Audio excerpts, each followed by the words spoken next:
Salut à toi et bienvenue dans cette deuxième partie de notre petite virée à Osaka, la capitale du takoyaki. Si tu n'as pas vu la première partie, je t'invite à la regarder en premier, car c'est plus logique.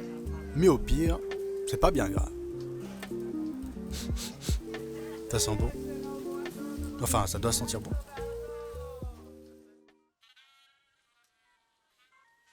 On continue notre exploration de la célèbre Dotonbori Street, l'artère touristique incontournable d'Osaka.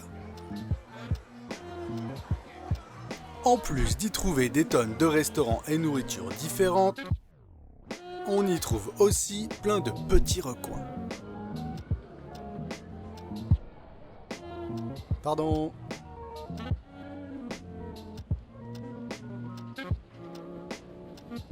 Je te laisse deviner combien il y a de restaurants et de bars dans cette rue. Devine, vas-y, devine. Allez, devine parce que moi j'ai pas compté. Je dirais qu'il y en a un certain nombre. Plus ou moins.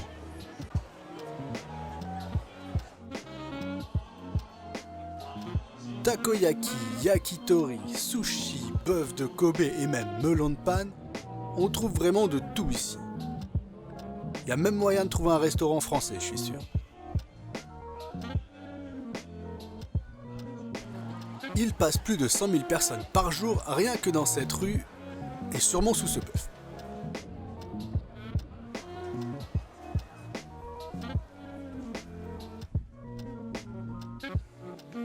On va bouger mais juste à côté. Allez, on regarde 2-3 petits trucs avant mais après on bouge. Allez, hop, hop. Mais Osaka est aussi connu pour ses ponts qui donnent envie de s'y reposer. Ici c'est le Ai-Ai Bridge. Ai-Ai comme aïe aïe aïe aïe. Comme aïe aïe aïe. Voilà. C'est nul.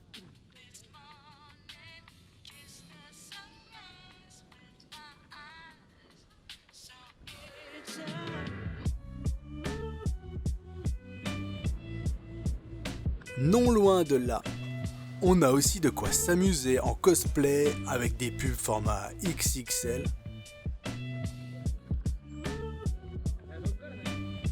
Et si on va un peu plus loin, on a un Don Quijote. Le paradis si tu veux acheter tout et n'importe quoi. Sauf que nous, on va pas aller s'enfermer quand même dans un magasin, on va plutôt retourner sur un pont. Et ce pont, c'est le Tazaemon Bashi Bridge. Do you think view is very beautiful? Yeah. You are handsome man. Uh-huh. You are handsome man. Can speak Espanol? No. French. C'est- Bonjour. The bonjour Bonjour. and au revoir. Janet, il était bien marrant lui. On est bien loin d'avoir fini notre périple.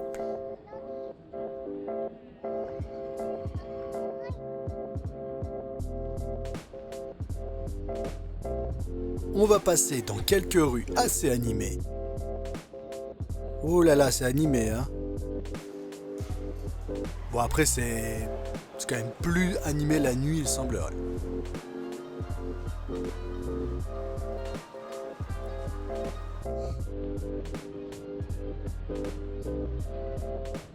Dans le quartier, on retrouve un certain nombre de clubs d'host en mode beau gosse dopé aux UV.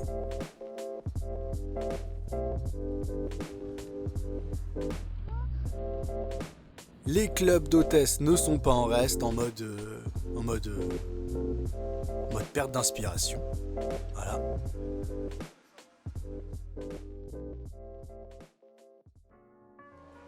S'il y a bien une autre chose ultra connue et populaire à Osaka, c'est bien le pont Ebisu, avec la célèbre, mais là je sais pas trop pourquoi, la célèbre pub Glico. Bon, ça reste une pub, alors nous on a autre chose à faire, voilà. On en profite pour longer les berges de la rivière. Entre parenthèses, le nom du pont Ebissus est en hommage à la divinité des pêcheurs, ne pas confondre avec Ebi qui désigne juste une crevette.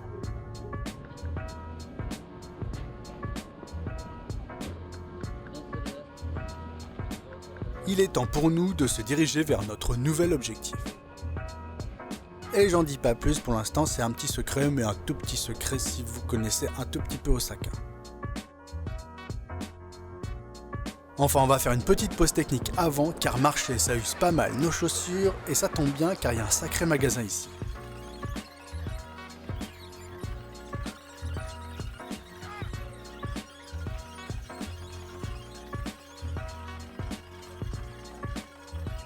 Des rouges, des bleus, des vertes et tout ce qu'on veut. Enfin moi quand il y a trop de choix, j'arrive pas à choisir. Du coup on repart bredouille. Nos vieilles chaussures aux pieds. La tristesse au cœur. Direction le métro car nous allons à 4 km de là dans le quartier de Chuo. Chuo Manu. Manu Chuo. Manu Chuo.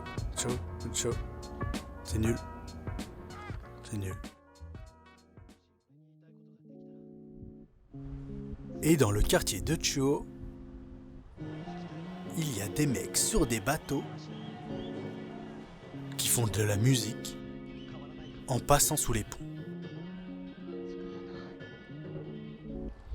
C'est bizarre. Mais bon, il n'y a pas que ça.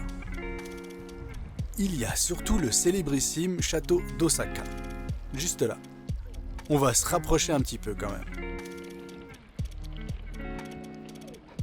Le site est gigantesque.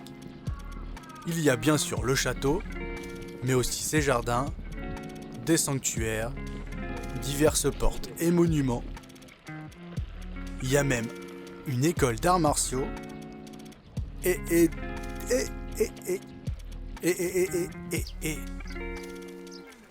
tout un complexe où on peut boire son thé tranquillou avec une vue sur le château. Quand même.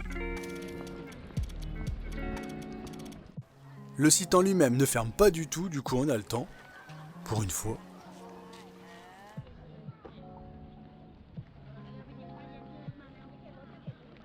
Le château a été rénové pour la dernière fois en 1997, mais il se dresse ici depuis 1597.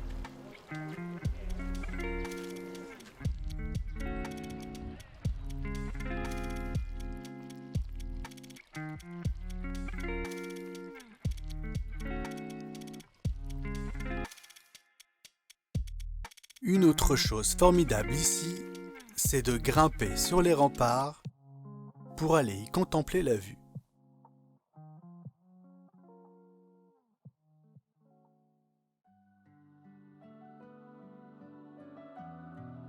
On a de la chance. À cette heure, c'est encore plus beau.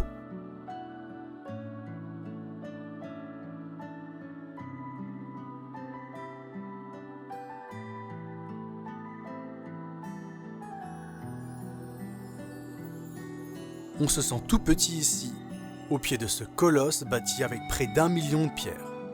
Enfin entre 500 000 et 1 million. C'est une belle fourchette. Du coup on sait pas vraiment trop combien il y en a. Là-bas ça a pas l'air mal non plus.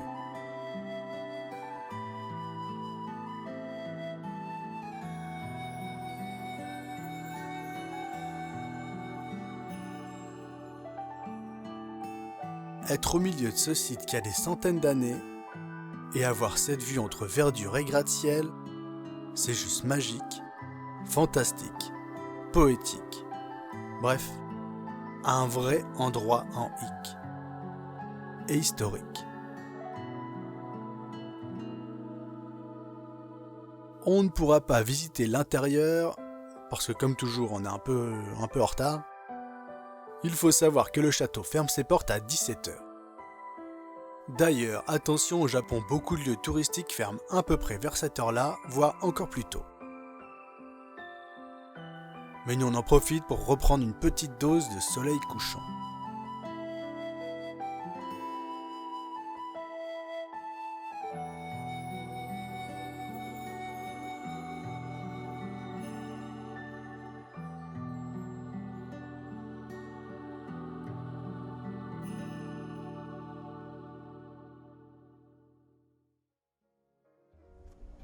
On trouve bien sûr au pied du château, là aussi depuis des millénaires, les traditionnels distributeurs de glace.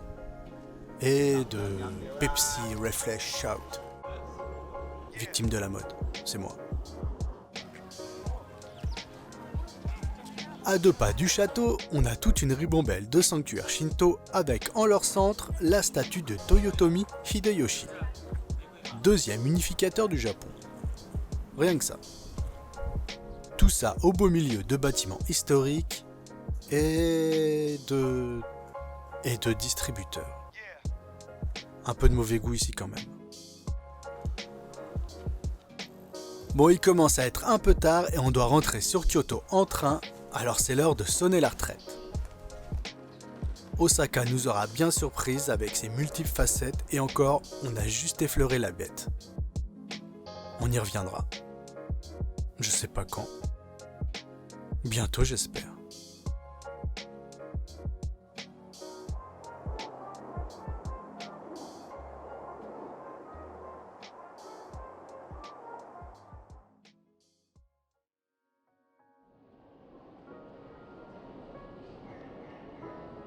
C'est avec un goût de trop peu qu'on repart sur Kyoto. Mais bon, c'est la vie. Cet épisode est désormais terminé. J'espère que ça t'a plu. N'hésite pas à t'abonner, à aimer et à commenter et à partager aussi cette vidéo. Vous êtes de plus en plus nombreux à me soutenir et ça fait super plaisir, alors un grand merci à vous. On se revoit au prochain épisode. Bye! Dans le prochain épisode, on part pour Nara. Mais on va faire un bout de chemin à pied. Et les détours vont être magiques. On va quand même arriver à Nara, mais à la tombée de la nuit. Bref, un épisode qui ne sera pas classique, alors n'oublie pas de t'abonner pour ne rien manquer. À bientôt!